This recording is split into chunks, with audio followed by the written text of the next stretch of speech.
Salve, salve, sejam muito bem-vindos. Meu nome é Luiz Eduardo e esse é mais um episódio do Na Face Pod. O Na Face Pod traz aqui alguns convidados, algumas personalidades que através da sua profissão transformam a vida de outras pessoas. E aqui a gente mostra relatos, histórias. E o nosso objetivo aqui é fazer com que a gente inspire jovens a procurar uma nova profissão, uma nova especialização, mas também aquele profissional já experiente que trabalha na área já e vê um conteúdo aqui que queira se aprofundar, que aqui seja uma forma da gente conectar esses profissionais. Mas o nosso principal objetivo é fazer com que esse conteúdo chegue para quem realmente precisa. Para aquela paciente, para aquela pessoa que se identificar com alguma dor, alguma complicação, algum desconforto, que se identifique com esse conteúdo, que a gente também possa conectar essas pessoas que se identificarem a esses profissionais que estiverem aqui. E se a gente conseguir, de alguma forma, minimizar a dor de uma pessoa ao longo dessa temporada, o objetivo do podcast já está resolvido e já está atingido com sucesso. Para que isso possa acontecer, a gente tem uma equipe trabalhando aqui atrás das câmeras e a gente tem alguns apoiadores. E eu tenho a honra de ter aqui comigo e com os nossos convidados marcas pesadas como a MaxFix, que é um material de fixação fabricado na Sartori, um material com várias espessuras de placa, uma pega de parafuso excelente, um excelente custo-benefício para você distribuidor e para você cirurgião através dos convênios, cadastrados na maioria dos convênios, uma excelente opção para a sua cirurgia. Compete com materiais nacionais e principalmente os importados também. E mais um apoiador aqui é a Ortoface, mais de 20 anos no mercado, com várias soluções de materiais cirúrgicos para a cirurgia bucomaxilo, neurocirurgia, entre outras alternativas para a sua cirurgia. Sem contar, eu já ia esquecendo, que nosso podcast também está na TV aberta, nos canais 46, lá da TV+, lá para o Rio Grande do Sul, toda quinta-feira a partir de meio-dia. Tamo chique, Carlão. Tamo na TV aberta, competindo com o Globo Esporte, com o Jornal Hoje. Não é uma tarefa fácil, mas estamos lá. Um abraço para o Lucas, para todo o pessoal do Rio Grande do Sul. Dito isso, a gente está aqui na 16º episódio. E confesso que hoje é diferente, eu estou um pouco nervoso, eu vou dizer assim, porque a gente traz aqui um gigante da especialidade. E aqui quase zeramos o jogo com essa presença aqui, viu, Carlão?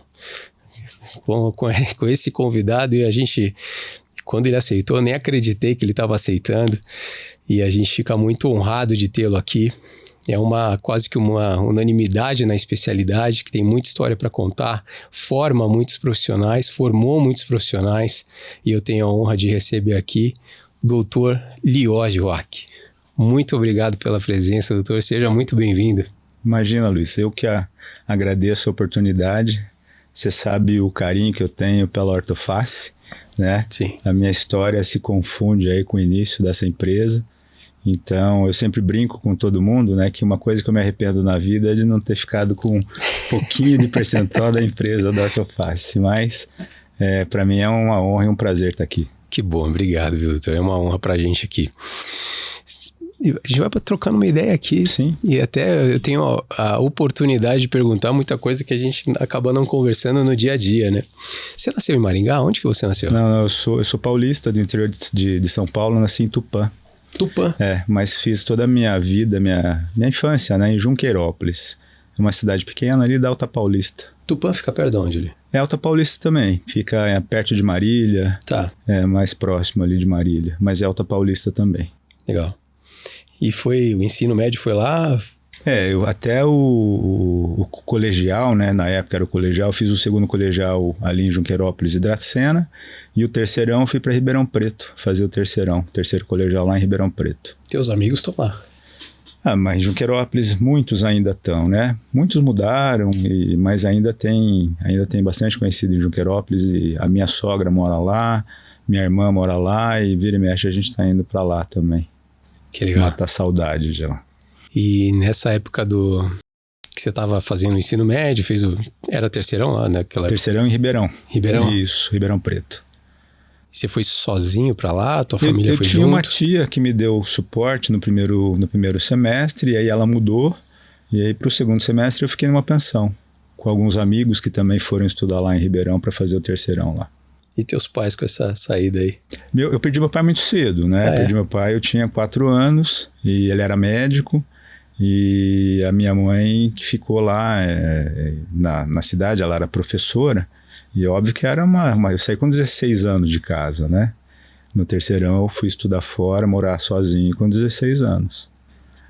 Que desafio. Então era um desafio, mas eu acho que os desafios ajudam a moldar a pessoa, né? Então... Cria uma casca, né? A gente vê hoje as facilidades que a gente dá para os nossos filhos, tá? É muito diferente do que a gente tinha na nossa época, né?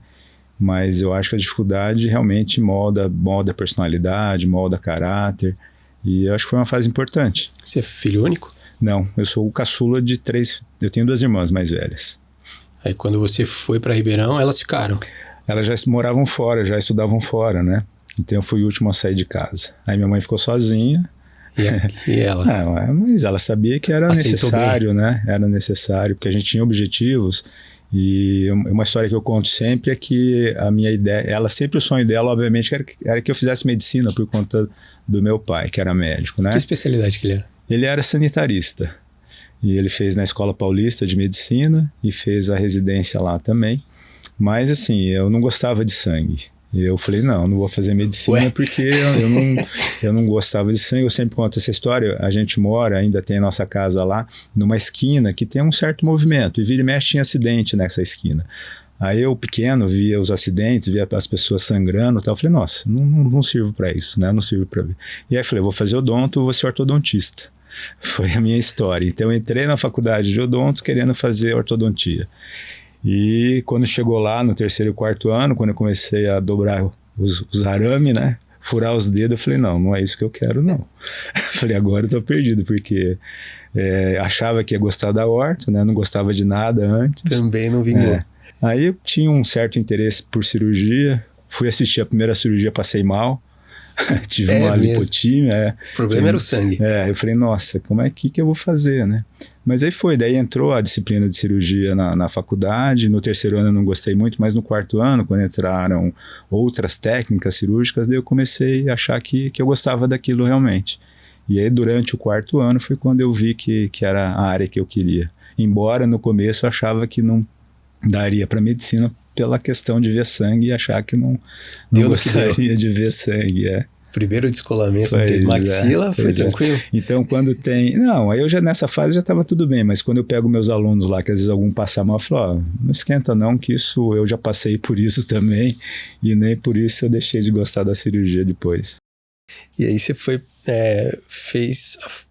onde você cursou a odonto? Eu formei em Bauru. Formou em Bauru. Formei na USP de Bauru, e aí eu já engatei na sequência a residência lá no Centrinho, de 2 anos. Uma baita escola. Fantástico, né? Era uma escola, ainda é uma das melhores, né? E quando eu estava no último ano de residência, apareceu a oportunidade de concursar aqui na UEM, em Maringá, na Universidade Estadual. Aí eu fiz o concurso, passei para docência, e aí mudei para Maringá. Fiquei 1 ano e voltei para Bauru para fazer o mestrado e doutorado depois. E aí, um pouquinho nessa fase da residência, hoje você forma e participa da formação de muitos residentes, né? Sim. E a gente estava falando isso até à tarde, né? Então, aí, assim, o que aconteceu na época da minha formação? A gente não tinha cursos em formato de residência como a gente tem hoje. E na época, eu lembro que o Polido estava voltando do Texas, que ele fez o Fellow lá, e ele fez o Fellow completo, ele ficou acho que 4 anos lá, né? E a gente não tinha programas no Brasil com essas características. E então, quando a gente se formava naquela época, você tinha que buscar o conhecimento, que ele era fragmentado, você tinha que fazer um curso aqui, fazer um curso ali, e muitos da minha geração ficaram autodidatas, porque você não tinha a formação, e a gente vislumbrava a necessidade de ter programas de residência como a gente tem hoje. Hoje, nos programas de residência, a gente dá uma formação quase que completa para o residente, né? São 3 anos em tempo integral, dedicação exclusiva, onde o aluno, o residente, ele consegue vivenciar, não a totalidade, mas uma grande parte da especialidade, vivendo no dia a dia, operando no dia a dia, acompanhando esses pacientes, e é por isso que eu acredito nessa formação, né? Acredito que a melhor forma, eu não posso dizer a única, porque no Brasil a gente tem outras opções de formação, mas a melhor forma, sem dúvida, é o formato da residência, para uma especialidade cirúrgica como é a bucomaxilo. na residência, quando você já estava entrando na residência, foi um período complicado, assim? Porque o odonto é um curso caro, né? A residência, a gente tem bolsa, né? Na época eu tinha uma bolsa do Centrinho, não era uma bolsa equivalente à bolsa de residência hoje, era uma bolsa de aperfeiçoamento. E ela mal dava para você se manter, porque não era uma bolsa realmente pequena. Então a gente comia no restaurante universitário, né? Minha vida toda eu comia em restaurante universitário. E vivia em República, a gente morava em República, né? Porque o dinheiro não sobrava. Não, tua mãe ajudava de alguma forma? Ajudava dentro das necessidades, né? Básicas, obviamente, ajudando a pagar aluguel e tudo mais, mas era uma vida controlada, né? É uma vida controlada. Não tinha nada de fartura. De maneira alguma. E no período de residência, eu até conversei com alguns bucomaxilos aqui que comentaram e teve uma história similar, né? Uhum. Que quando você termina a residência, você está vendo cirurgias, você está sendo preparado, né? Uhum. Lá em Bauru você via bastante ortognática ou não? Mais trauma? Não, eu via, era mais trauma porque eu fiz 2 cursos simultâneos, eu fazia a residência no Centrinho e fazia quase uma residência no hospital de base, quando a gente via mais trauma, que era o maior volume, né? Tá. Então a parte de ortognática era mais esporádica e fissurada a mesma coisa, era mais trauma mesmo. Também. Por causa que era no Centrinho, então a gente acompanhava alguma coisa ainda. E já era o grande centro de fissurado? Já era um grande Centrinho, já. Mas ainda não tinha a residência bem estruturada. Quando você terminou a residência, porque é um caminho sem volta, né? Você chegou na residência, não consegue voltar e tem um caminho longo pela frente. Foi a base, né? Porque a formação de graduação ela é bastante limitada na parte cirúrgica. Sim. Ela dá o básico mesmo, né? Ainda que lá em Bauru, onde eu me formei, a gente ainda tinha a possibilidade de fazer alguma coisinha a mais e tudo isso. Mas, como eu te falei, as residências, elas não formavam de forma completa. Então, a gente tinha uma formação muito básica e a gente precisava buscar cursos complementares para aprender a fazer planejamento de ortognática e tudo mais, técnicas de implante, tudo isso, enxertos. Então, muita coisa a gente aprendeu justamente, como eu te falei, sendo um pouco autodidata nesse aprendizado. Na raça. E quando terminou a residência, você precisa trabalhar. Sim. E essa transição não é fácil, né? Então, assim que eu terminei a residência, eu passei no concurso aqui em Maringá. Então, eu mudei para Maringá. E aí a gente não tinha nada, né? Viemos eu e o Ângelo Pavan. Ele veio junto. Nós passamos no mesmo concurso. E a gente começou a trabalhar junto. Na época a gente não tinha consultório, então a gente trabalhava em alguns consultórios. E eu lembro que a gente trabalhava, fazia o procedimento, deixava metade do valor com o dono da clínica e a gente ficava com a metade. A primeira cirurgia que a gente fez, a gente comprou metade da caixa de trauma. Que a gente não tinha caixa de trauma e tal. Vocês tinham que comprar, né? Tinha que comprar, não. A gente comprava tudo. Motor, na época era motor elétrico, que eles eram, entre aspas, esterilizados em tambor com pastilha de formol. Então a gente carregava um tambor que parecia um bumbo de escola de samba com pastilha de formol e a caixa cirúrgica, e foi assim que a gente começou. Entrando nos hospitais, né, pedindo para operar, e tem um episódio muito, muito legal, que tinha um hospital lá, um hospital não muito grande, mas um hospital pequeno, chamado Hospital Brasília. E a gente ia nos hospitais com o nosso currículo e pedindo para entrar no hospital, para fazer parte do corpo clínico e tudo mais. E aí foi eu e o Ângelo nesse hospital, falou, vamos lá conversar com o diretor clínico e tal, para ver se a gente consegue operar aqui também, né? Aí tinha um senhor na portaria, falou, vamos falar com o porteiro e tal, para ver se a gente consegue falar com o diretor. Aí chegamos na portaria, chegou para esse senhor e falou, a gente queria falar com o diretor clínico do hospital, não sei o que. Aí o senhor olhou para dentro, para a recepcionista e começou a dar risada. Ele falou, puta, nem cara de dono de hospital eu tenho mais. Era o dono do hospital. Era ele mesmo. Era o Dr. Salim. Acabou ficando nosso amigo, é uma pessoa fantástica e abriu as portas do hospital pra gente e foi muito, muito interessante. Então, assim, a história de construir um serviço é uma história árdua, né? A gente tinha pequenos problemas com alguns cirurgiões plásticos que na época faziam alguma coisa de trauma, mas a gente ganhou o serviço realmente na persistência de chegar de madrugada, os médicos não quererem atender um paciente, já ligavam pra gente e a gente ia. Entendeu? Os pacientes que chegavam com trauma? Que chegavam com trauma no hospital. Então foi dessa forma que a gente... E até hoje a gente trabalha assim, a gente não deixa o plantão descoberto nem um dia do ano, durante o ano inteiro, entendeu? Se precisar ir de madrugada, vocês estão lá. A gente ia, sem dúvida. Foi assim que a gente conquistou o nosso espaço lá em Maringá. E tem muito residente que acaba tendo essa mesma conduta, hoje não tanto? Hoje minimizou muito, né, com as condições tecnológicas, né? Na época era bip, não tinha celular. Então o celular facilitou muito. Então tocava o bip, a gente tinha que ligar na central de bip para saber quem estava bipando, para daí a gente ligar para a pessoa para entender o que era o chamado. Depois evoluiu, no bip já vinha o número do telefone. Então tocava o bip, a gente viu no telefone, buscava um orelhão para poder ligar no orelhão, para saber o que estava acontecendo. Tinha que ter a ficha. Né? Tinha que ter a ficha. Ou cartão depois, né? Depois tinha cartão, já evoluiu. Então até chegar ao celular era uma batalha. Era uma batalha. Não era na hora que também você ia. Não, era Tinha que esperar um pouquinho o paciente. Tinha, porque às vezes o bip não tocava em determinadas localizações, você não tinha um telefone disponível para dar o retorno, né? E quem atendia o primeiro... Só tínhamos nós, né? A gente não tinha residente na época. Tinha a gente que ia em todas as chamadas e tudo mais. A nossa residência a gente abriu em 2002. Então, de 91, que a gente começou lá até 2002, a gente que tocava tudo. E hoje a residência é muito diferente, né? Como você falou. Hoje a gente tem já o serviço muito bem estruturado, né? Em todos os hospitais. O serviço já é conhecido, todos os médicos já conhecem, então já sabem, precisou da avaliação, já procuram a residência. Então ficou uma coisa já automatizada já, né?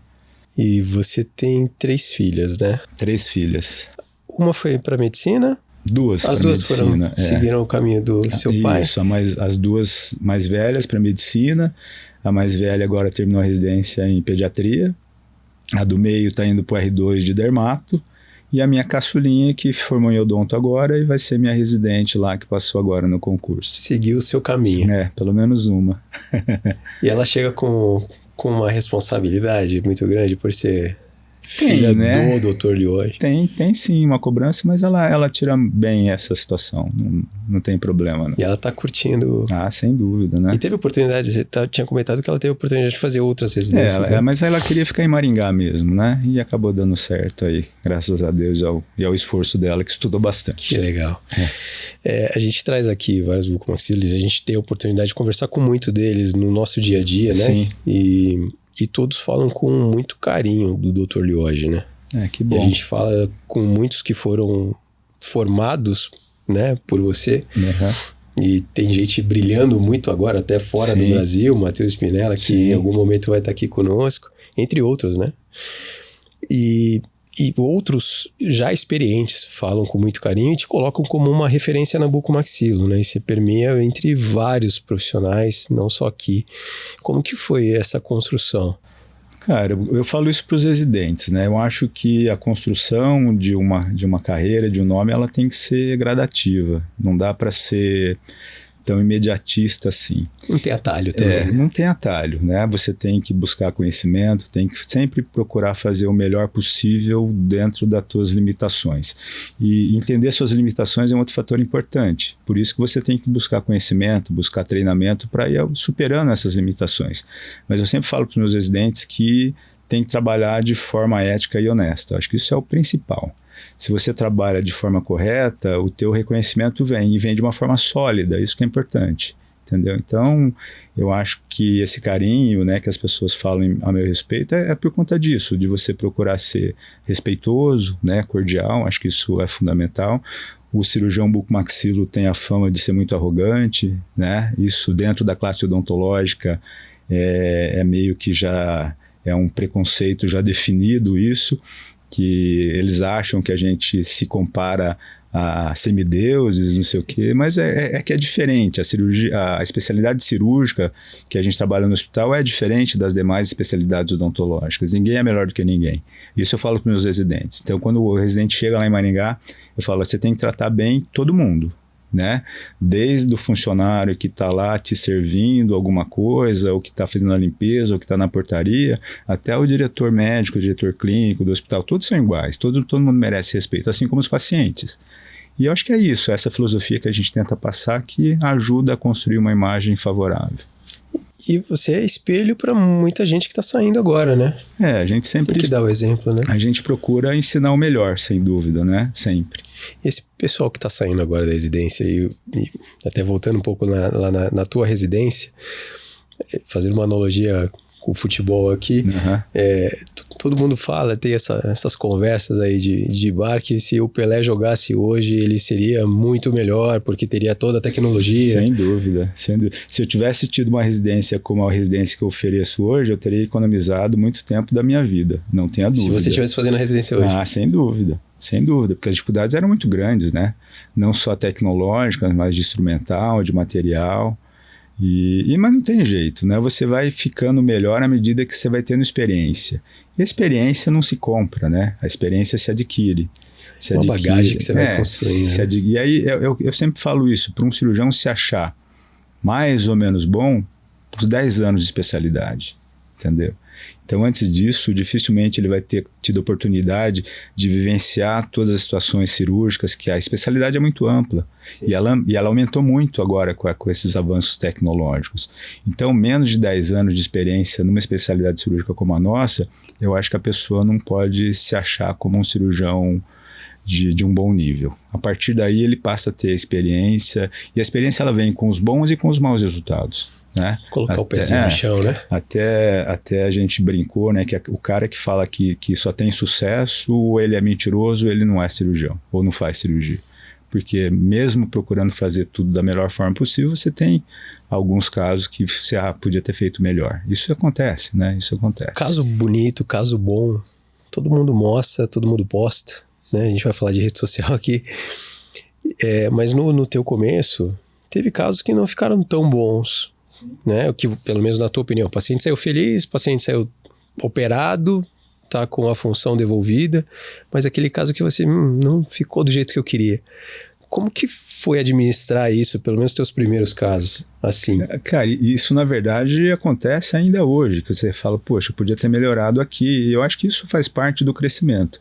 E isso repercute em noites mal dormidas, né? Em cabelo branco mais cedo. É isso. Acho você que fica remoendo esse caso por muito tempo? A gente fica tentando entender o erro ou a deficiência para poder melhorar sempre, né? E toda vez que você tem um caso que você não atinge o que você espera, para mim é uma frustração muito grande. E eu acho que tem que ser assim. Se eu não levar isso em conta e dormir tranquilo achando que está tudo bem, talvez eu não consiga melhorar, né? Então acho que a questão é essa, é você sempre entender que você tenha coisas a melhorar, né? Eu acho que isso é o mais importante. E procurar entregar o máximo que você pode para o seu paciente. Então, a vida de cirurgião é essa. A gente atende pacientes muitas vezes de final de semana, que algum colega fez uma cirurgia na sexta-feira e simplesmente desliga o telefone no final de semana.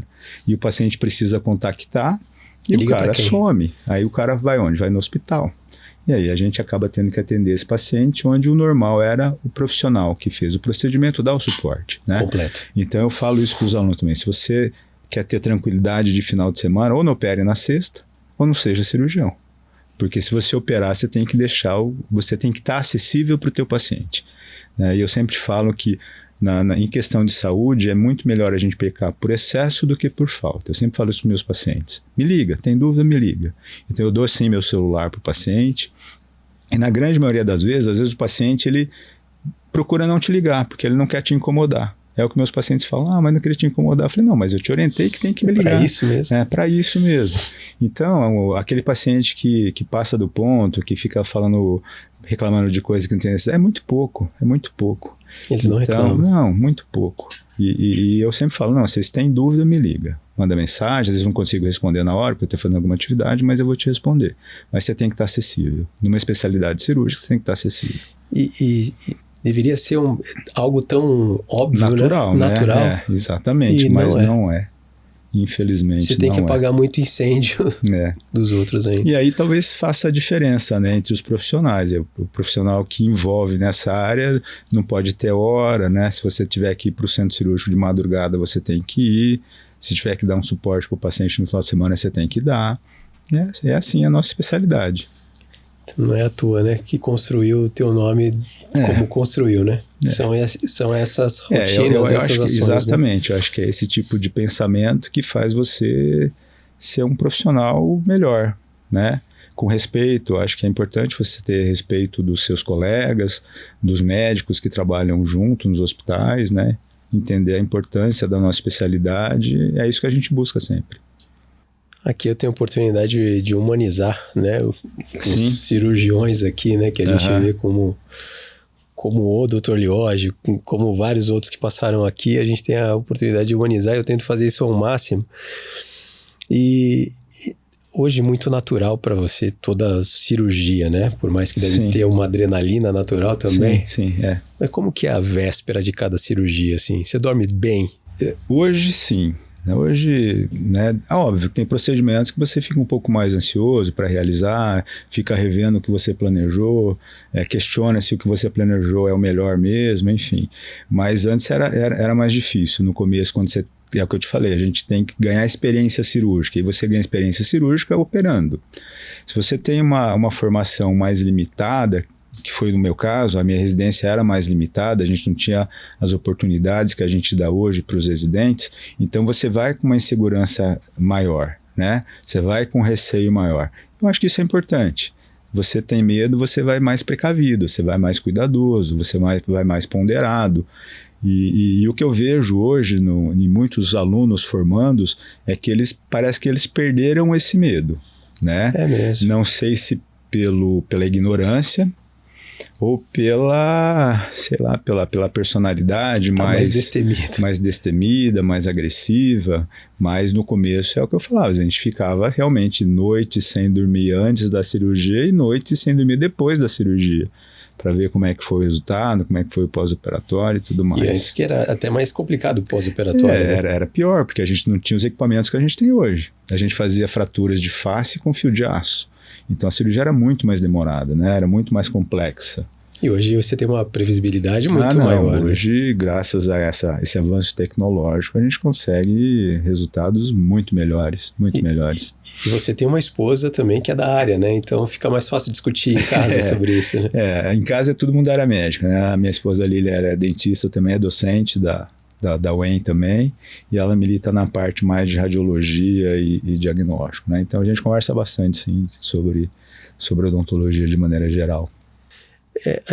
Um dos objetivos aqui, doutor, é falar também com o paciente, né? Sim. E eu sempre falo aqui que mesmo eu trabalhando diretamente com cirurgias ortognáticas, quando eu falo sobre assunto com os meus amigos, por exemplo, tem gente que não sabe o que é a cirurgia ortognática. É verdade. E talvez um amigo meu esteja roncando, tem uma baita apneia do sono e ainda não sabe que é uma ortognática que seja resolvido, né? Exato. Por que você acha que ainda não é tão discutido, não é tão divulgado isso? Para você ter uma ideia, não só a população leiga, mas a própria odontologia muitas vezes não sabe o que faz o cirurgião bucomaxilofacial. A odontologia. Então, a gente no Colégio Brasileiro de Cirurgia, que é uma entidade, né, de classe nossa, a principal sociedade aqui do Brasil, né, a gente muitas vezes faz campanhas para elucidar não só a população, mas os próprios colegas de profissão. Que uma fratura de face é o médico que vai fazer, uma fratura de órbita é o médico que vai fazer. Não, é da nossa especialidade fazer isso, entendeu? Então falta talvez um pouco de divulgar um pouco mais a nossa especialidade, o que ela pode fazer, né, dentro da amplitude vasta que a gente tem de procedimento. E é um pouco falha nossa, enquanto especialistas, de não divulgar, talvez de uma forma mais abrangente, tudo o que a especialidade faz. Sim. Mas isso é comum, isso existe. E aí fica sujeito a fatores como aconteceu recentemente da menina que está no Big Brother, foi submetida a uma cirurgia ortognática, daí vira assunto, né? Exato. Mas assim, volto a repetir, é uma falha da própria especialidade em estar mostrando tudo isso. A gente faz campanhas, tudo, mas como é uma especialidade hospitalar, muitos acabam associando a gente a médico. Então, às vezes a gente atende o paciente e ele acha que está sendo atendido por um médico, não por um dentista. Fala, nossa, mas dentista faz isso? Né? Então, é uma questão de cultura mesmo. A gente tem de cultura e educação, de poder divulgar mais a especialidade, de mostrar o que faz o bucomaxilo, né? Quais são os diferenciais de um cirurgião bucomaxilofacial. A gente veio conversando hoje, né, que a gente foi um dia pesado, né? E foi dia de celebridade aqui, Gisiel, porque era almoço com o cirurgião que aproveitou a vida do Dr. Lioge, era a fábrica que queria ver o Dr. Lioge, e a gente conseguiu, por um milagre, trazer o cara aqui, viu, Gisele? Não foi fácil. E a gente estava conversando, você é muito versátil, né? Você não tem caso que chegue que você não consiga resolver, ou pelo menos tem uma rede de apoio que você também usa, né? A especialidade, como eu te falei, é muito ampla, né? Por isso que eu falei dos 10 anos, para a gente poder vivenciar todos os níveis da especialidade, pelo menos 10 anos. Mas assim, quando eu tinha 10 anos de especialidade, eu ainda era inapto em algumas coisas, ainda sou hoje inapto em algumas coisas. A gente consegue abranger toda a especialidade com excelência, né? Então é normal os cirurgiões se dedicarem a alguns capítulos da cirurgia a mais, né? Mas assim, eu gosto de quase tudo da cirurgia. Então, se você tem uma boa formação técnica e fazendo a coisa bem estudada, bem planejada, você consegue executar. Entendeu? Tem coisas que você não faz de rotina, porque o seu serviço não oferece essa rotina. Obviamente, você vai ter um treinamento menor para executar aquele procedimento. Sim. Mas dentro da especialidade, um cirurgião bem treinado, com uma boa base, ele consegue desenvolver praticamente todas as técnicas, né? Basta aplicação, basta dedicação e estudo, você consegue suplementar essa deficiência. E eu tenho deficiências até hoje, de técnicas que eu não faço todo dia, no dia a dia. Tá, então é muito diferente eu fazer um procedimento que eu não estou habituado a fazer rotineiramente de um outro procedimento que eu faço com muito mais tranquilidade, né? Sim. E é assim a especialidade, né? A gente fala de cirurgia ortognática, né? E a gente está falando da estrutura óssea do paciente que pode nascer, não sei se é genético isso. Sim. Pode ser? Principalmente.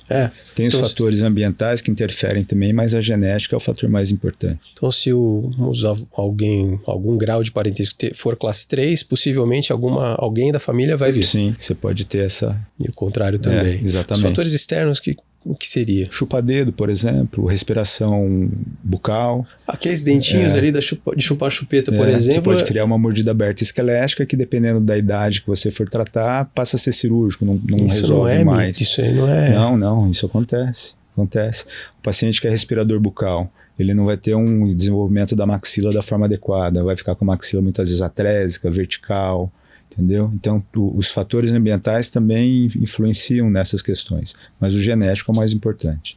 Então, você mexe na estrutura óssea. E numa ortognática que tem pacientes com comprometimento ósseo? A maioria, quando você opera uma ortognática, é porque tem deficiência ou excesso ósseo. E aí também, na ortognática, você já teve casos onde teve comprometimento na qualidade do osso, não ser um osso tão resistente? Isso pode acontecer? Pode. Eu tive um caso de uma paciente uma paciente pequena, de baixo peso corporal, mas teoricamente saudável, né? E a gente fez o procedimento, era uma cirurgia grande, tudo, e ela evoluiu muito bem dentro dos 40, 50 dias iniciais, e de repente, em um mês de intervalo de controle, ela voltou com quase a mesma assimetria que ela estava tempos atrás, e foi uma coisa assim impressionante, fora do padrão normal, né? E sem uma explicação científica plausível para aquilo. Aí a gente buscou, ela fez várias avaliações médicas, foi em vários médicos e falaram que ela realmente tinha uma deficiência nutricional importante naquele momento, com déficit de mineralização óssea, tal, que possa talvez ter levado a esse quadro. Mas foi o único caso assim que... E o tratamento disso? Porque a fixação fica comprometida, né? Ela teve uma recidiva além do padrão normal, eu tive que reoperá-la. É um caso que eu tive que reoperar porque ela perdeu o que a gente tinha ganho no primeiro momento. E a reoperação é mais difícil, né? Sempre é ruim, né? Reoperar sempre é ruim. Não é o melhor dos mundos, né? Por isso que a gente procura fazer um planejamento o melhor possível para resolver na primeira cirurgia, é o ideal. Imagino que na tua história teve vários casos. Você tem mais ou menos a noção de quantas cirurgias já fez? Nossa, cara. Não faço ideia. Não faço ideia. Eu imagino que tenha sido vários casos desafiadores, né? Vários. Tem casos assim que tenha te chamado a atenção? Ou de desafios ou de que você transformou a vida do paciente? Tem alguns casos. Eu trouxe alguns aqui até para a gente poder mostrar e discutir essa situação, né? Mas são vários casos, né? São vários casos. Até os cortes que a gente coloca, assim, às vezes, e nesse conteúdo que a gente sobe, tanto no YouTube, quanto no Spotify, e na TV+, que lá para o Rio Grande do Sul, os casos e essas histórias de pacientes são sempre coisas que impactam bastante. E tem algum caso aí que você pode mostrar pra gente? Tem, eu trouxe 2 ou 3 casos aqui, que eu acho que são casos que para mim foram desafiadores, né? E casos interessantes. E, por exemplo, esse primeiro caso desse paciente é um daqueles casos que eu te falei, que a gente não faz esse tipo de procedimento na rotina do dia a dia. Que era um paciente que tinha uma síndrome, ele tem a síndrome, na verdade, uma síndrome de Cruzon, e essa síndrome ela causa esse tipo de face, uma face com uma deficiência de terço médio importante, com uma deficiência de projeção nasal e uma maloclusão importante também, com uma mordida padrão 3. Isso é uma malformação? É uma síndrome que leva a vários tipos de malformação, no caso aqui uma malformação facial, não só dos maxilares, mas do terço médio da face também. Então, se a gente se basear simplesmente na questão de mordida dele, vamos fazer uma cirurgia ortognática e vamos acertar a mordida dele, mas a deficiência dele era superior também. Então, no caso, para ter um resultado melhor, a gente acabou optando, né, e propondo uma cirurgia que a gente chama de Lefort 3 modificada, que é uma cirurgia muito mais agressiva do que uma cirurgia ortognática. Então, aqui nesse esquema, a gente mostra mais ou menos o desenho da osteotomia. Percebem que ela sobe lá no nariz, perto do nariz, isso, ali no osso perto do osso frontal. A gente desce na cavidade orbitária, no soalho orbitário, corta o zigoma ali de forma oblíqua no seu corpo, né? E para soltar todo esse terço médio da face para avançar o terço médio que estava deficiente também. Então, esse é o tipo de cirurgia que você fica na noite anterior pensando nela. Essa você não dormiu? Não, tem que dormir porque senão você não consegue operar. Mas geralmente é cedo, né? Mas demora um pouco mais e é onde entra. É uma cirurgia de 8, 9 horas. Né? Então, desgastante para a equipe também, desgastante, é uma cirurgia de um risco maior, né? Há necessidade de um acesso coronal, que você acessar por cima. O acesso coronal, para quem não entende, no couro cabeludo? Do couro cabeludo, de orelha a orelha, e a gente rebate toda a parte frontal para ter acesso a essas áreas anatômicas para fazer a osteotomia, né? E aí era uma deficiência grande, então a gente programou uma Lefort 3 mais uma Lefort 1, então eu puxei o terço médio uma quantidade para frente e ainda tive que complementar com um pouco mais de avanço de maxila. Então foi uma Lefort 3 modificada, uma Lefort 1 de maxila e mais uma osteotomia sagital de mandíbula com mentoplastia. Por isso que acaba acaba dando todo esse tempo, né? Quando você recebeu esse paciente, você já tinha operado algo? Esse foi o primeiro com essa técnica, né? Como eu falei, a gente não faz esse tipo de cirurgia tão agressiva de rotina. E até a gente estava discutindo isso hoje. A gente tem de uma forma muito mais previsível e as próteses faciais que podem ser feitas customizadas, né? Então, quando, num exemplo, que você não quiser fazer uma cirurgia desse porte, com esse grau de agressividade, eu tenho uma opção de fazer próteses faciais associadas à ortognática, né? Pode ser um meio termo interessante para evitar uma cirurgia tão agressiva como essa, tá? Mas é uma cirurgia importante, né? Que se muitas vezes, nesse caso, tinha indicação de fazer. E é uma cirurgia desafiadora, sem dúvida, porque a gente não faz no dia a dia de rotina. E entendeu? Ele tem, por ter uma oclusão, a oclusão dele até não estava tão... Não, ele era 3, tinha problema respiratório, né? Tinha dificuldade mastigatória. Tem dores... Às vezes pode ter dor articular, então aqui o desenho da osteotomia, tá vendo do terço médio, quanto que avançaria o terço médio, e mesmo assim ainda ficava com deficiência de maxila, então além disso eu planejei um avanço de maxila.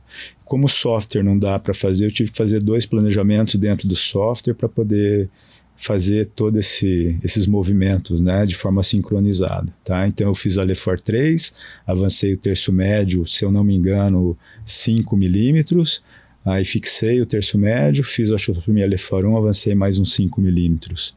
Então teve um avanço ali de incisivo em torno de 10 a 11 milímetros. Aí soltamos a mandíbula, reposicionamos a mandíbula em oclusão e fizemos o avanço de mentoplastia. E aqui a gente tem então, dá para ter uma ideia mais ou menos, né, das áreas de osteotomia ali no nariz. Fizemos um enxerto no nariz, que ele tinha aquela deficiência. Sim. E aí um neuro entrou e tirou o enxerto de calota pra gente. Dá até para ver o buraquinho ali naquela imagem do meio, de onde o neuro tirou o enxerto coleta do osso. Isso, Aí tirou o osso autógeno dali. E ali precisa ser um osso mais cortical, mais duro? É melhor.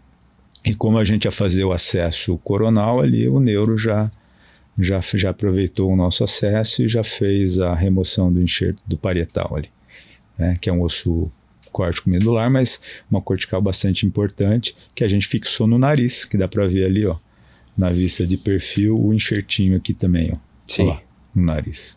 Então aqui a tomografia pós-operatória e o paciente, ó, no pós-operatório, né, com uma face já bem mais harmônica, né? E provavelmente quem olhe para ele hoje não fale que ele tinha uma síndrome, né? Com a oclusão finalizando de ortodontia, tudo. E aqui a gente consegue ver a diferença pré e pós. Então esse foi um caso bastante desafiador, né? Que você me perguntou. Sim. É um caso que a gente não faz na rotina e se eu tiver que fazer uma outra Lefort 3, provavelmente eu vou passar a mesma ansiedade que eu passei na primeira. E ele cresceu com essa síndrome até a cirurgia. Sim, é porque é uma cirurgia que você, para resolver com esse tipo de cirurgia, ele tem que estar já estabilizado o crescimento. A estrutura óssea já tem que estar estável. E aí a gente pode propor, se é um paciente jovem ainda em fase de crescimento, a gente pode indicar distração osteogênica, algumas outras coisas assim. Tem um tratamento mais precoce. Tem opções mais precoces, exatamente. E hoje o paciente está super bem, super feliz. Super feliz. Super feliz. Até conversei com ele, falou, me chamaram para um podcast, tô querendo levar teu caso. Ele falou, não, pode levar, fica à vontade e tal. Que legal. Então isso é a repercussão que a gente causa na vida das pessoas, né? Isso que é o legal. Como que chama essa síndrome, doutor? Cruzon. Síndrome de Cruzon. Não é rara. As síndromes, de maneira geral, são raras, né? Mas eu tive a oportunidade de atender 3 ou 4 pacientes com essa síndrome já. A gente que fez a residência no Centrinho tinha uma vivência muito maior com esses pacientes sindrômicos, né? Sim. Porque o Centrinho é um polo de tratamento de pacientes desse tipo lá. Não só fissurados, mas pacientes sindrômicos também. Mas eu não sei te falar aqui precisamente qual que é a proporção de nascimento. Mas as síndromes, de maneira geral, são raras. Entendi. São raras. Que baita caso. Muito bom. E tem mais casos? Tem um outro caso. Essa é uma paciente extremamente assimétrica, muito assimétrica, né? E aqui eu imagino se eu tivesse que operar essa paciente sem planejamento virtual.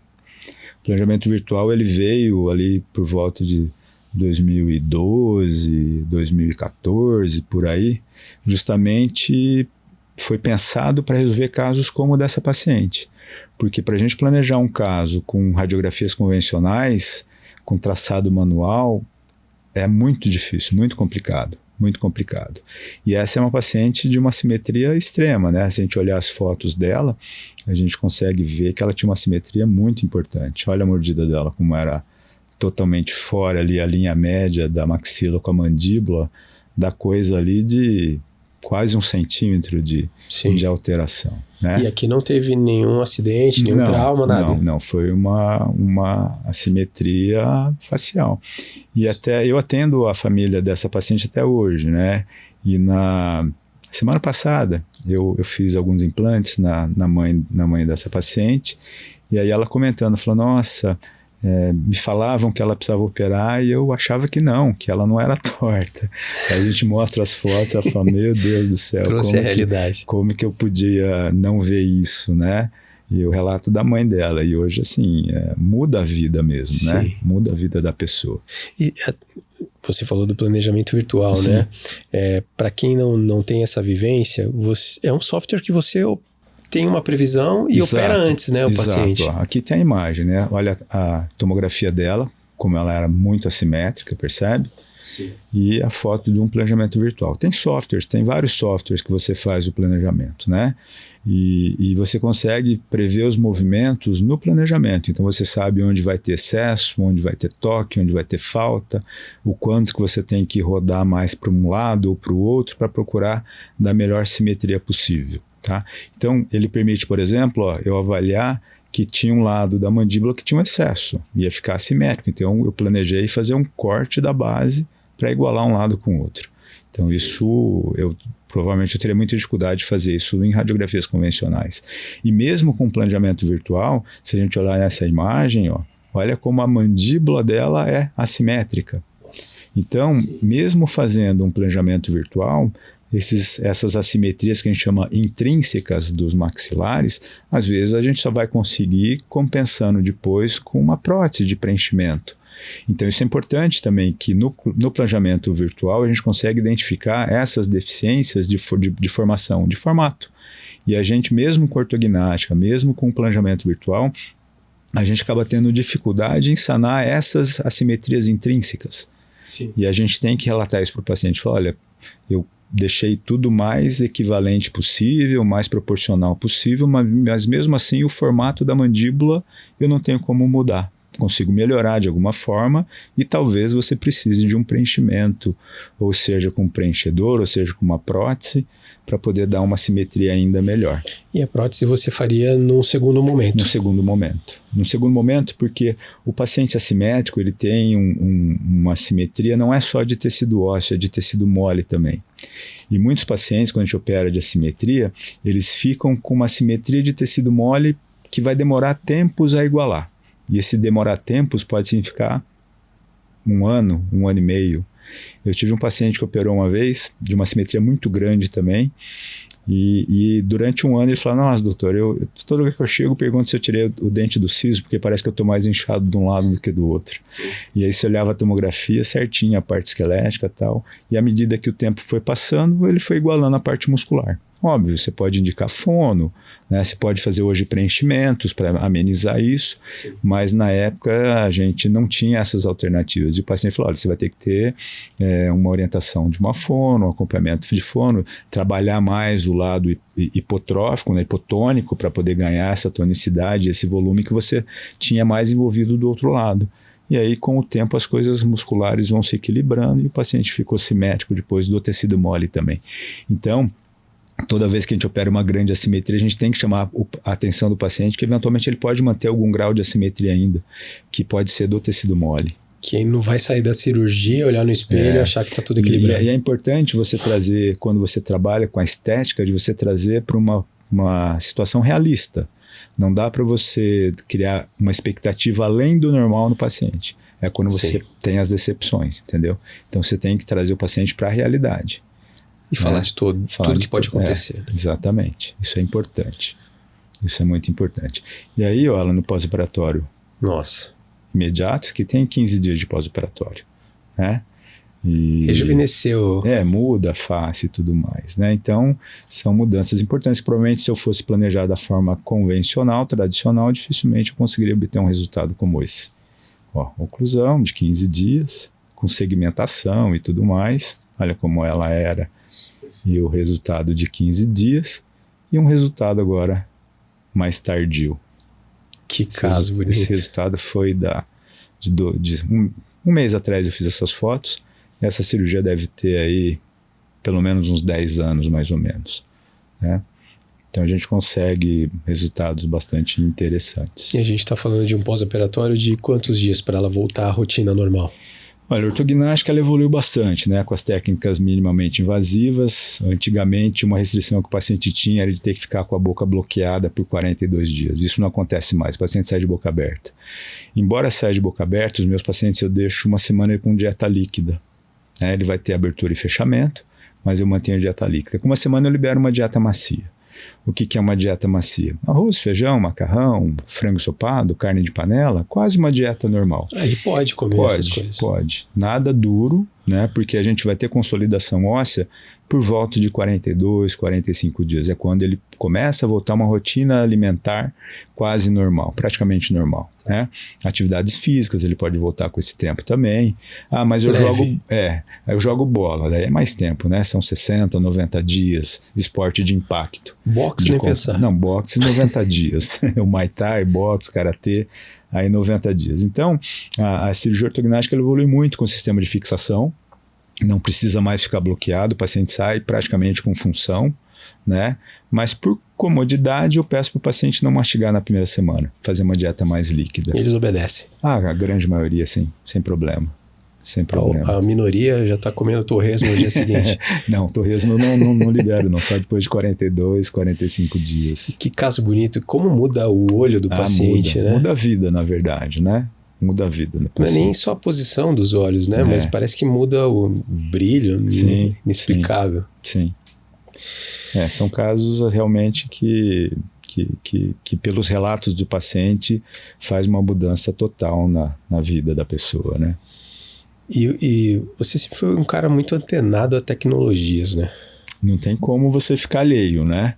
Não tem como você ficar alheio à tecnologia. Óbvio que a parte mercadológica da odontologia ela é muito forte. Então não é você sair fazendo o que aparece de novidade. Nem tudo que é novo vai ser exatamente, bom, né? Exatamente. Então tem que ter sempre um pouco de restrições iniciais, ver a questão de publicação científica, né? Ver literatura, porque senão entrou um vendedor lá no seu consultório falando que aquilo é bom, você vai querer pôr no teu paciente sem ter o conhecimento e a confirmação científica de que realmente é bom. Então acho que na tua vida clínica, você colocar coisas que realmente você acredita que vão ser benéficas para o seu paciente. Sim.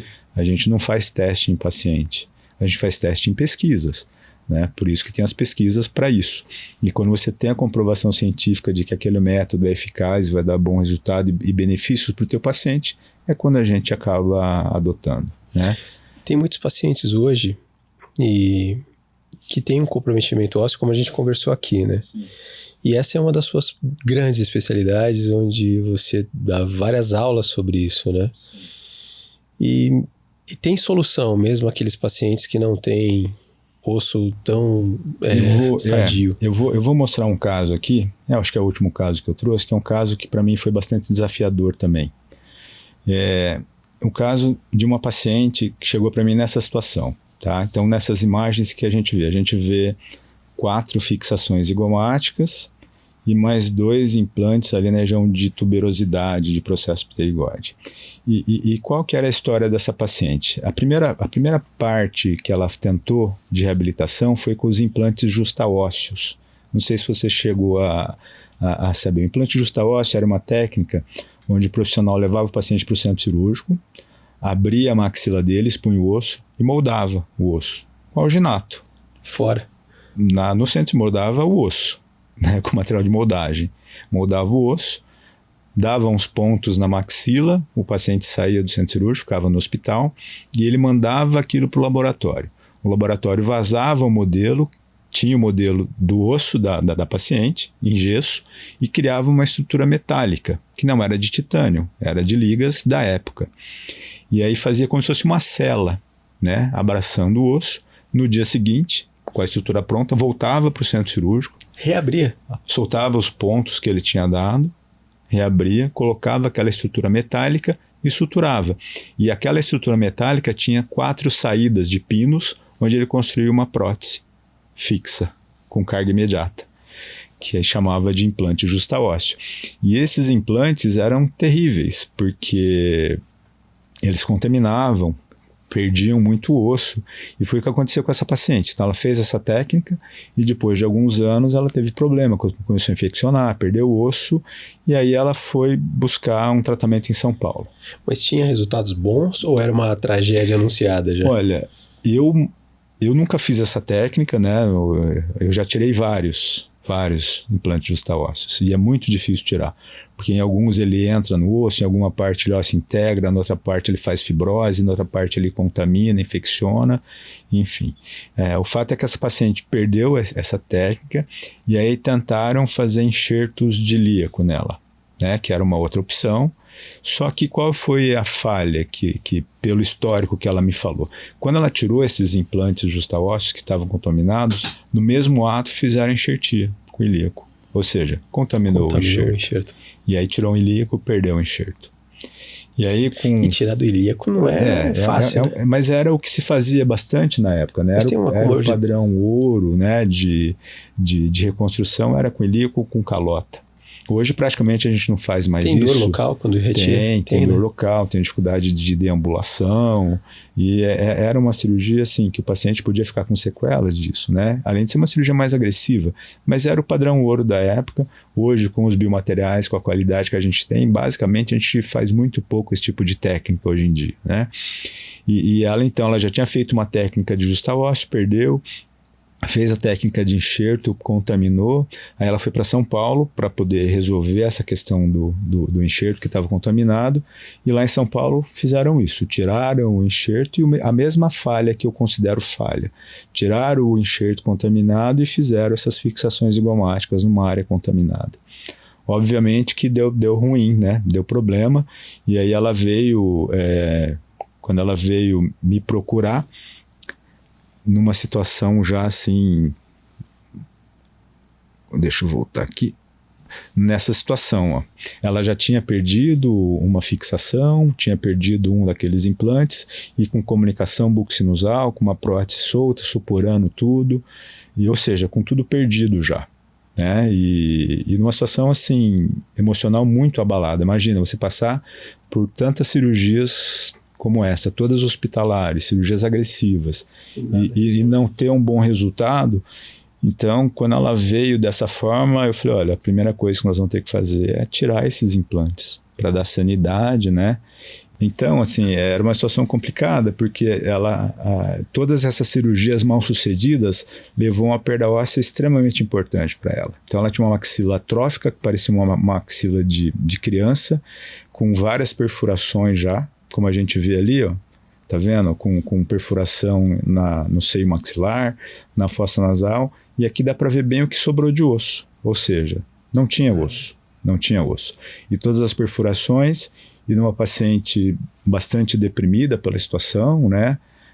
Numa situação emocional muito delicada e precisando de uma resolução. Como é que você resolve um caso desse? Vamos fazer enxerto ósseo de novo? Para o enxerto autógeno ser bem sucedido, ele depende de um bom leito receptor. E aqui a gente não tinha leito receptor, era basicamente uma cortical muito fina. Até para você fixar um bloco numa maxila como essa é ruim. Você põe o parafuso e ele não vai dar a estabilidade que o bloco precisaria. E o que fazer, né? Foi tentado de tudo, então era um caso muito desafiador, com uma maxila toda furada. Aí eu falei para ele, olha, a única opção que eu vejo é a gente usar uma proteína morfogenética, que na época era o Infuse. Né? Esse foi, acho que seria o segundo ou terceiro caso que eu faria com Infuse, né? Não situações extremas como essa, mas que eu já tinha tido uma boa experiência com Infuse e era a solução que eu achava para ela. E eu falei, olha, e pelo tipo de osso que você tem, se a gente for bem sucedido nessa reconstrução, provavelmente a gente vai optar por 2 implantes de cada lado e uma prótese tipo overdenture. O que é uma prótese overdenture? É uma prótese que não é fixa, ela é encaixada nesses implantes, né? Porque a perspectiva de sucesso era baixa. E é o que eu falei, a gente não pode criar uma falsa expectativa para o paciente, né? Ainda mais numa situação que essa paciente estava, se você cria uma expectativa muito alta para ela e a gente não for bem sucedido, então assim, a responsabilidade do caso era muito grande, né? É o caso que também te faz deitar à noite, pensar se você está fazendo a melhor proposta, se você vai ter como ajudar essa paciente. Imagina a cabeça do paciente que estava indo por mais uma cirurgia sem saber se ia dar certo. A paciente falava em tirar a vida, entendeu? É mesmo. Então, assim, era uma carga de responsabilidade muito grande e, obviamente, que a preocupação nossa aumenta muito, né? E a proposta foi essa, vamos usar esse biomaterial, uma vez que você já tentou enxerto autógeno de um líquido, já tinha tirado, enfim, tentou zigomático, tentou justa ósseo, nada deu certo. Refazer um osso autógeno, eu achava que não ia ter previsibilidade pela qualidade desse osso. E a minha única alternativa seria essa, né? E aí a gente propôs e aqui a gente teve um resultado, assim, para mim, espetacular. Se a gente olhar foi uma cirurgia obviamente difícil, porque a maxila estava toda furada já, né? Eu tirei os implantes depois de 6 meses que eu fiz o enxerto. E até fazer os implantes foi mais 1 ano. Então imagina essa paciente 1 ano e meio, com uma prótese total sem estabilidade, usando adesivo para ter um pouquinho de estética, né? Então, um sofrimento muito grande para o paciente e bastante penoso para o paciente. E quando a gente foi colocar o implante, a gente pediu a tomografia e eu me surpreendi com a quantidade de osso que formou. Então, olha lá, a gente vê a quantidade óssea de uma forma assim que impressionante. Então, eu fiquei mais fã ainda desse material, né? Que infelizmente a gente não faz alguns anos que nós não temos disponibilidade no mercado. E consegui junto, aí o protesista obviamente que foi junto comigo lá, né, para a gente definir a posição desses implantes, e conseguimos colocar 6 implantes, 2 a mais do que a gente imaginava. E mesmo assim a gente falava, olha, vamos fazer uma prótese overdenture, né, que é mais, ela tinha uma perda anterior-posterior muito grande de maxila, e uma overdenture ajudaria a dar um pouco mais de suporte para o lábio, e dar um pouquinho mais de estética para o lábio superior dela. Mas aí o protesista, que é um colega que trabalha muito comigo lá, ele falou, olha, Jorge, estou pensando numa possibilidade aqui de propor uma prótese fixa para ela. Eu falei, mas como é que você vai fazer uma prótese fixa com um braço de alavanca tão grande assim, né? Ele falou, não, eu vou fazer uma estrutura sobre os implantes e vou construir em cima dessa estrutura uma sobreestrutura para construir a prótese. E vai dar certo, nós vamos fazer encaixes de precisão com attachment e tal. Eu falei, então conversa com ela, porque a consequência de uma prótese fixa, tipo protocolo, ela perdeu um pouco de suporte labial. Mas óbvio que ela preferia uma coisa fixa do que uma coisa móvel, né? Mesmo perdendo um pouco de estética labial. E foi isso que o colega fez uma prótese fantástica, ele criou uma estrutura com encaixe de precisão. Sobre essa estrutura ele colocou uma sobreestrutura onde ele construiu os dentes, né? E essa marquinha amarela foi, para quem não conhece, o tamanho, a tomografia, e a quantidade de osso que formou. É exatamente o volume ósseo ali. Não tinha nada, lembra, né? Como era a maxila, totalmente desfavorável, um osso já todo perfurado. E osso sadio, vascularizado. Muita qualidade. Eu tive a oportunidade de usar esse material em reconstruções pós-ressecção de tumor, onde você tira um segmento lá de 5, 6 centímetros de mandíbula total e reconstruí tudo com isso, fiz implante depois e com resultado muito bom. Eu fiquei muito sentido quando a empresa parou de trazer esse material, porque eu também. Tinha muitas indicações, ainda tem muitas indicações, né? Sim. Ainda hoje eu indicaria muito esse produto para algumas situações clínicas que a gente vive ainda, né? E aí, a estrutura metálica que ficou ali, né? Essa estrutura recebeu uma sobreestrutura parafusada com encaixes de precisão para a gente conseguir sair de uma prótese que ela estava lá com mobilidade, com supuração, para uma prótese fixa. Ah, mas ficou com um pouco de falta de suporte de lábio. Ficou, era previsível. Mas por opção da paciente, ela preferiu ainda assim ter uma prótese fixa, né? Isso mudou a vida dela. Depois ela fez cirurgias plásticas, né? Ou seja, você pegar uma pessoa que estava extremamente deprimida a ponto de chegar num extremo absurdo, né? E depois ela reviver isso e poder, assim, ficar de bem com a vida e melhorar fazendo outras cirurgias plásticas e tal. Acho que devolver a autoestima. Isso acho que é a maior recompensa, né, que a gente pode ter. E não só a autoestima, mas a vontade de viver. Sem dúvida. E com qualidade, né, o que é mais importante. E função mastigatória. Total. Nesse caso deve ter aí uns 12, 14 anos mais ou menos que a gente fez. E teve contato com ela recente? Ah, sim. A gente faz o controle e tudo, né? E são casos que realmente impactam, né? Que a mudança no padrão de vida desses pacientes pra gente é o que mais vale a pena mesmo. Que baita caso. Um melhor que o outro, né? Então, assim, a tecnologia, né, que você falou, ela é fundamental. Né? E é importante você ter as ferramentas para usar na hora que o paciente te procurar, né? Pois é, a cirurgia, ela tem muitas alternativas, né? E a gente tem que utilizar isso como opções técnicas para cada caso individualizado. Sim. E aí acho que o grande desafio do cirurgião é entender, para aquele caso, qual a melhor técnica a ser aplicada. Você pode resolver um caso de várias formas. E aí, de acordo com a tua expertise, com a tua experiência, com os teus resultados, você vai definir qual a técnica que você acha melhor para aquele caso. E pode ser uma técnica diferente de um outro colega, que pode ter o mesmo resultado que eu teria fazendo uma coisa diferente. Então, acho que o importante na nossa especialidade, na nossa profissão, é a gente entender muito bem as técnicas que eu tenho capacidade de realizar. E realizar bem feito, porque eu devo conseguir bons resultados. Sim. Então, não adianta eu querer fazer tudo de tudo, que provavelmente eu vou ter nada de nada, né? Um pouquinho de tudo, nunca vai ter 100%. Exatamente. Né?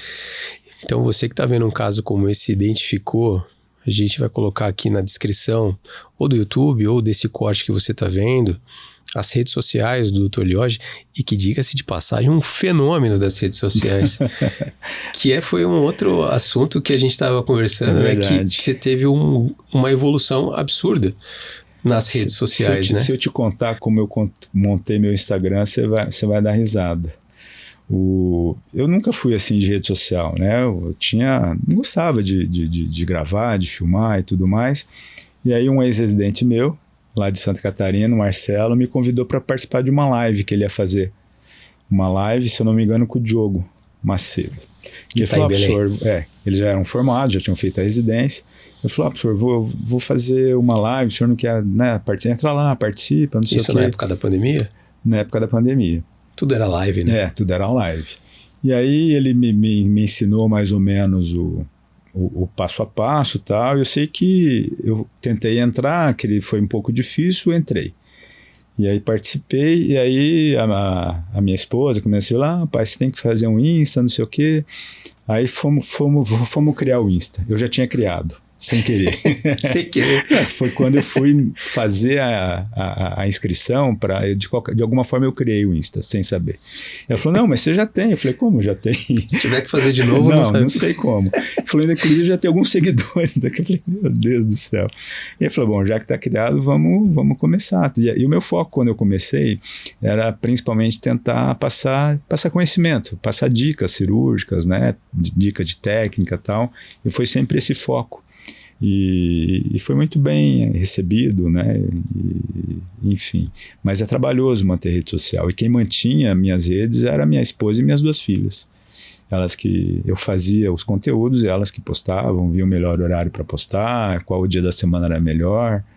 Perdeu aí as minhas 2 filhas acabaram tendo, pela questão da faculdade e tudo mais, tendo dificuldade, né?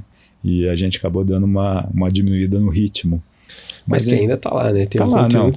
E a gente viu os teus conteúdos, não é só a postagem e o volume de seguidores. Porque o volume de seguidores, a gente estava até conversando, né? É fácil de resolver. Sim. Mas o engajamento, os encaminhamentos das suas postagens, curtidos, os comentários, extremamente engajado teus seguidores. Né? Porque a minha proposta sempre foi essa, né? Não foi fazer uma coisa apelativa. Eu queria fazer uma coisa mais de informação mesmo, de conteúdo, para poder ajudar colegas e passar um pouquinho da experiência. Então eu dava dicas clínicas, dicas cirúrgicas, né? Extremamente didático, né? Que eu acho interessante, e isso dá uma aceitação muito grande, né? Qual que é a tua rede, doutor? Social? Dr. Lioge Waki. A gente vai colocar aqui na descrição também. Né?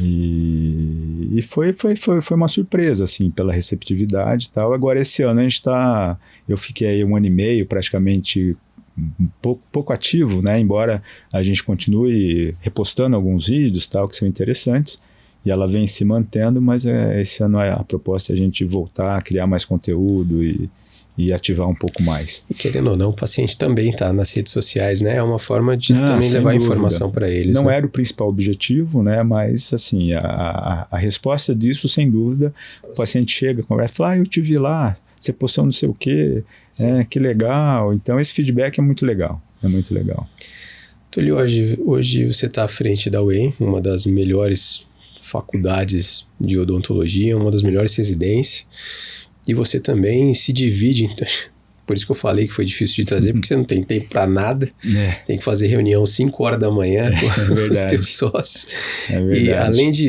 da universidade, do teu consultório, que teus pacientes estão aí, você tem mais um trabalho de gestor hoje à frente do IOA. O que é o IOA? O IOA foi uma coisa que caiu no nosso colo de uma forma assim, meio inesperada, né? Em questão de 1 mês, a gente acabou optando por fazer. A gente sempre teve um curso de especialização de implantes, muito bem sucedido, é um curso que praticamente ele fechava a turma todo ano sem a necessidade da gente divulgar, mas por questões circunstanciais a gente acabou tendo que sair do local onde a gente dava esse curso E justamente quando a gente estava nessa fase de saída, o pessoal do Iowa nos procurou, indicado pela Neodent, que é uma parceira dos nossos cursos, né? Neodentes Trauma, é o que a gente mais usa na nossa especialização, e indicado pela Neodent, o pessoal do Iowa entrou em contato conosco, que eles tinham prospectado Maringá e queriam abrir essa franquia em Maringá. Na época a gente nem sabia muito o que era o Iowa. Como a gente estava nessa fase de ter que sair do local onde a gente vinha ministrando o curso, a gente falou, bom, o que custa a gente conversar? Isso foi, acho que fevereiro do ano passado. Fevereiro do ano retrasado. E aí fizemos uma reunião, eles mostraram a proposta, fizemos 2 reuniões, enfim. E em coisa de um mês a gente falou, não, vamos fechar com a franquia, que a gente estava precisando, fechamos com a franquia que é o Iowa. E aí a gente trabalhando tudo, definindo as coisas, começamos a achar um local, né, propício para instalar. Em novembro a gente começou a reforma e em fevereiro do ano passado a gente estava inaugurando. Então, março, né? Na verdade, março. Então, agora em março a gente faz 1 ano de operação de rede. E é uma franquia de cursos, não só da odontologia, mas basicamente odontologia, onde a gente dá cursos de especialização, de imersão, de aperfeiçoamento. E estamos lá agora nessa fase, né? Que realmente, como você falou, toma bastante tempo. É uma operação grande que a gente não conhecia, né? Nunca tínhamos sido gestores de curso. A gente sempre foi professor, sempre foi docente. Então está sendo um aprendizado grande que toma muito tempo, né? Exige muito da gente, mas está sendo muito gratificante.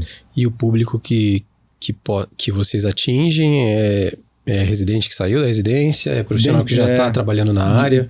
Todos esses, né? Mas principalmente alunos que são recém-formados, que querem buscar uma especialidade, né? Mas temos lá dentistas, que a gente tem curso de aperfeiçoamento em dentes retidos, onde a gente tem já profissionais formados há mais tempo, a gente tem curso de imersão em reconstruções ósseas de enxertos para implante, onde a gente já pega profissionais já com uma experiência cirúrgica que já fazem implante. Então, mas nas especializações a maior parte é de alunos com pouco tempo de formação que estão buscando a primeira especialidade. Esse é o público maior das especializações. Então você que está saindo agora, procurando uma especialização, e esse é um dos nossos objetivos também, abrir algumas oportunidades para que você tenha essa especialização. É uma baita estrutura, porque eu já conheci. E parabéns pela estrutura, e só com tomógrafo lá dentro do Iowa, que coisa que não acontece em vários serviços, e com uma equipe extremamente pesada que não esconde nada, e o conteúdo é muito legal, né? Isso você falou uma coisa importante, né? A gente tem alunos que falam, puxa, eu fiz vários cursos e não consegui aprender as coisas e tal. Então, eu acho que o segredo do sucesso nessa parte de curso é isso, é você poder entregar o máximo possível, né? E quando a gente está lá em clínica, a gente fala isso para os alunos, fala, eu quero te ensinar os atalhos que eu consegui aprender nesse meu tempo de especialidade, de profissão e tudo mais. E os alunos reconhecem isso, né? Quando a gente mostra e fala, olha, faz isso aqui que vai ser melhor, usa esse instrumento que vai ser melhor. E é isso que eles estão buscando lá, é aprender essas dicas para encurtar, né? Criar atalhos no aprendizado dele. E quando o paciente vem e fala, nossa, o aluno vem e fala, puxa, foi muito bom, eu já estou conseguindo resolver meus casos, já estou muito mais seguro em fazer. Que presente, né? É o principal pagamento que a gente tem, é esse. Que legal, que baita aula aqui, que baita conversa. A gente vai deixar as redes sociais do Iowa aqui também, as redes sociais do Dr. Lioge. Entra lá no Instagram do Dr. Lioge, que você vai se deliciar com conteúdo aí, com buco, odonto. Dr. Lioge, sem palavras para te agradecer novamente por ter participado, por ter aceitado prontamente o convite. Obrigado pelo seu tempo e por dividir tantos casos bonitos aqui, que eu tenho certeza que vai impactar vários pacientes que vão assistir, e esse é um dos objetivos aqui também. Sem dúvida, para mim, como eu falei, foi um prazer, uma honra, tenho um carinho enorme por essa empresa, né, por todo o histórico com o Eliseu, com o Emerson, então para mim realmente é muito gratificante, prazeroso estar aqui e falar de uma coisa que é a minha vida, né, do dia a dia. Então a gente fala com um bate-papo gostoso e a gente fala com bastante prazer sobre tudo isso. Que bom, foi demais, não podia ser diferente com esse fenômeno aqui que a gente tem na bucomaxilo e não só eu falo, mas toda a classe fala com muito respeito, da mesma forma que a gente falou aqui, por isso que é um orgulho muito grande para mim tê-lo aqui.